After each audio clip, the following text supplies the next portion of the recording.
கடந்த 8ஆம் தேதி நள்ளிரவு முதல் 500 மற்றும் 1000 ரூபாய் நோட்டுகள் செல்லாது என்று மத்திய அரசு அறிவித்திருந்தாலும் அவசர கால தேவைக்காக வரும் 24ஆம் தேதி வரை அந்த நோட்டுகளை பயன்படுத்திக் கொள்ளலாம் என அறிவிக்கப்பட்டுள்ளது. எந்தெந்த இடங்களில் 500 மற்றும் 1000 ரூபாய் நோட்டுகளை பயன்படுத்தலாம் என்பதை தற்பொழுது பார்க்கலாம். அத்தியாவசிய சேவைகள் பாதிக்கப்படாமல் இருக்க சில இடங்களில் 500, 1000 ரூபாய் நோட்டுகள் ஏற்கப்படும் என்று மத்திய அரசு அறிவித்தது. அதன்படி பால் விற்பனை நிலையங்கள், மருத்துவமனைகள், மருந்து கடைகள், அரசு அனுமதி பெற்ற கூட்டுறவு கடைகளில் பழைய 500 மற்றும் 1000 ரூபாய் நோட்டுகள் ஏற்கப்படும். பெட்ரோல், வாகன எரிபொருள் விற்பனை நிலையங்கள், ரயில் நிலையங்கள், மெட்ரோ ரயில் நிலையங்கள், விமான நிலையங்கள் ஆகிய பொது போக்குவரத்துகளில் பழைய ரூபாய் நோட்டுகளை வழங்கி பயணிக்க முடியும்.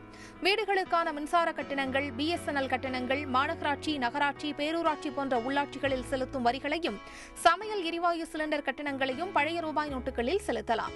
இடுகாடுகள், சுடுகாடுகள் ஆகிய இடங்களிலும் பழைய 500, 1000 ரூபாய் நோட்டுகள் ஏற்றுக்கொள்ளப்படும் என கூறப்பட்டுள்ளது. நவம்பர் 24ஆம் தேதி வரை இந்த விதிவிலக்கு அமலில் இருக்கும் என்றும் அறிவிக்கப்பட்டுள்ளது.